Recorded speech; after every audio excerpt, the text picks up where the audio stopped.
భద్రాచలం పట్టణం, దీనిని భద్రాచలం అని కూడా పిలుస్తారు. ఇది భారతదేశంలోని తెలంగాణ రాష్ట్రంలోని గోదావరి నది ఒడ్డున ఉన్న చారిత్రక మరియు సాంస్కృతిక ప్రాముఖ్యత కలిగిన ప్రదేశం. ఈ పట్టణం రాముడికి అంకితం చేయబడిన పురాతన ఆలయానికి ప్రసిద్ధి చెందింది, యాత్రికులు మరియు పర్యాటకులను ఆకర్షిస్తుంది.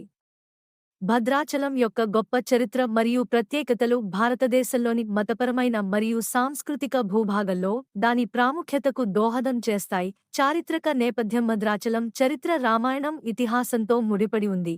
ఇది రామ భక్తులకు పవిత్ర గమ్యస్థానంగా మారింది. స్థల పురాణాల ప్రకారం రాముడు తన భార్య సీత మరియు నమ్మకమైన సహచరుడైన లక్ష్మణుడితో కలిసి దండకారణ్య అరణ్యంలో వనవాస సమయంలో బస చేసిన ప్రదేశం ఇది. రామాయణ కథనంలో భద్రాచలం యొక్క ప్రాముఖ్యత దాని చారిత్రక వారసత్వానికి పౌరాణిక కోణాన్ని, రాజవంశాలను ఈ ప్రాంతం చూసింది. భద్రాచలం దేవాలయం భద్రాచలం యొక్క కేంద్ర బిందువు శ్రీరాముడికి అంకితం చేయబడిన శ్రీ సీతా రామచంద్ర స్వామి ఆలయం. ఈ ఆలయం భద్రాచలం కొండపై గోదావరి నది యొక్క విశాల దృశ్యాలను అందిస్తుంది. 17వ శతాబ్దంలో తానీషా పాలనలో భక్త రామదాసు అని పిలువబడే కంచర్ల గోపన్న అనే భక్తుడు దీనిని నిర్మించాడని నమ్ముతారు. ఆర్కిటెక్చరీ ఆలయం కాకతీయ మరియు విజయనగర రాజవంశాల నుండి వచ్చిన ప్రభావాలను ప్రతిబింబించే నిర్మాణ శైలుల యొక్క ప్రత్యేకమైన సమ్మేళనాన్ని ప్రదర్శిస్తుంది. ప్రధాన గర్భగుడిలో రాముడు, సీత, లక్ష్మణ విగ్రహాలు ఉన్నాయి. ఆలయ సముదాయంలో హనుమంతుడు, ఆంజనేయ స్వామి మరియు విష్ణువు వంటి ఇతర దేవతలకు కూడా మందిరాలు ఉన్నాయి. రామ నవమి వేడుకలు భద్రాచలం ఆలయంలో జరుపుకునే ముఖ్యమైన పండుగలలో ఒకటి శ్రీరామ నవమి, శ్రీరాముని జన్మస్మరణ.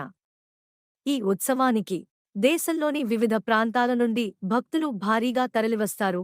పట్టణంలో ఉత్సాహభరితమైన మరియు పండుగ వాతావరణాన్ని సృష్టించారు. వేడుకల్లో భాగంగా ఆలయ ప్రాంగణం రంగురంగుల అలంకరణలతో ముస్తాబైంది. భక్త రామదాసు భక్తి భద్రాచలం చరిత్ర భక్త రామదాసు యొక్క అచంచలమైన భక్తితో ముడిపడి ఉంది. తానీషా పాలనలో తహసీల్దార్, రెవెన్యూ అధికారిగా పనిచేశారు. అతను ఆలయాన్ని నిర్మించడానికి ప్రభుత్వ నిధులను ఉపయోగించాడని కథ చెబుతుంది. ఇది అతని జైలు శిక్షకు దారితీసింది. భక్త రామదాసును విడిచిపెట్టి ఆలయ నిర్మాణాన్ని కొనసాగించమని తానీషాకు సూచించిన రాముడు మరియు సీత కలలో కనిపించారని పురాణాలు చెబుతున్నాయి. ఈ దైవిక జోక్యం ఆలయ పూర్తికి మార్గం సుగమం చేసిందని నమ్ముతారు. ఇది దైవిక దయ మరియు భక్తి యొక్క విజయాన్ని నొక్కి చెబుతుంది. భక్త రామదాసు కథ ఆలయ చరిత్రలో అంతర్భాగంగా మిగిలిపోయింది మరియు అతని భక్తిని వివిధ కథనాలు మరియు భక్తి పాటల ద్వారా జరుపుకుంటారు. భద్రాచలం ప్రత్యేకతలు: గోదావరి నది ఒడ్డున ఉన్న పట్టణం దాని సుందరమైన అందాన్ని పెంచుతుంది. యాత్రికులు తరచూ గోదావరిలో పవిత్ర స్నానాలు చేస్తారు. ఇది ఆలయాన్ని సందర్శించే ముందు శుద్ధి చేసే అనుభూతిగా భావిస్తారు. ఆలయానికి సంబంధించిన ఆచారాలు మరియు వేడుకలలో నది కీలక పాత్ర పోషిస్తుంది. భక్త రామదాసు ఆర్చ్ వంతెన గోదావరి ఆర్చ్ బ్రిడ్జ్ అని కూడా పిలువబడే భక్త రామదాసు ఆర్చ్ బ్రిడ్జ్ భద్రాచలాన్ని సమీపంలోని కొత్తగూడెం జిల్లాతో కలిపే ఇంజనీరింగ్ అద్భుతం. గోదావరి నదికి అడ్డంగా నిర్మించబడిన ఈ వంతెన ఒక కీలకమైన రవాణా అనుసంధానం మాత్రమే కాకుండా నది మరియు చుట్టుపక్కల ప్రకృతి దృశ్యాల ఉత్కంఠభరితమైన దృశ్యాలను అందిస్తుంది.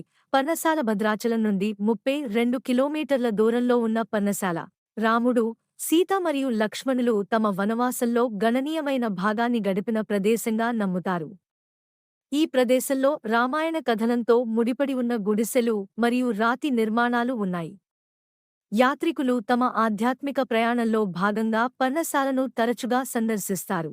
చిత్రకూట వనం పర్ణశాల సమీపంలో ఉన్న ఒక ఉద్యానవనం శిల్పాలు మరియు సంస్థాపనల ద్వారా రామాయణంలోని వివిధ దృశ్యాలను ప్రదర్శిస్తుంది. ఇతిహాసం యొక్క సాంస్కృతిక మరియు పౌరాణిక అంశాలను అన్వేషించడానికి ఆసక్తి ఉన్న సందర్శకులకు ఇది విద్య మరియు వినోద ప్రదేశంగా ఉపయోగపడుతుంది. భద్రాచలం విహారయాత్రలు భద్రాచలం పరిసరాలు పాపికొండలు, సుందరమైన కొండ శ్రేణులు మరియు సుందరమైన అందాలకు ప్రసిద్ధి చెందిన పాపి కొండలు వంటి ప్రదేశాలకు విహారయాత్రకు అవకాశాలను అందిస్తాయి. ఈ విహారయాత్రలు సందర్శకులకు ఈ ప్రాంతం యొక్క సహజ సౌందర్యాన్ని అన్వేషించే అవకాశాన్ని అందిస్తాయి. భక్తుల సౌకర్యాలు ఆలయాన్ని సందర్శించే అనేక మంది భక్తుల అవసరాలను తీర్చడానికి పట్టణం సర్వసన్నద్ధమైంది. వసతి ఎంపికలు, తినుబండారాలు మరియు మతపరమైన వేడుకలను నిర్వహించడానికి సౌకర్యాలు అందుబాటులో ఉన్నాయి. ఇది సౌకర్యవంతమైన మరియు సంతృప్తికరమైన తీర్థయాత్ర అనుభవాన్ని నిర్ధారిస్తుంది. కంక్లూజన్ పౌరాణిక, చరిత్ర, ఆధ్యాత్మికతల మేళవింపుకు నిలువెత్తు నిదర్శనంగా భద్రాచలం నిలుస్తోంది. పట్టణానికి రామాయణంతో అనుబంధం, భక్త రామదాసు యొక్క భక్తి మరియు శ్రీ సీతా రామచంద్ర స్వామి దేవాలయం యొక్క నిర్మాణ వైభవం లక్షలాది మంది యాత్రికులకు ఇది గౌరవనీయమైన గమ్యస్థానంగా మారింది. భద్రాచలం యొక్క ప్రత్యేకతలు: గోదావరి నది నుండి భక్త రామదాసు ఆర్చ్ వంతెన వరకు పట్టణం యొక్క ఆకర్షణను పెంచుతాయి. ఇది సంపూర్ణ తీర్థయాత్ర అనుభూతిని కలిగిస్తుంది. Subscribe and support me friends.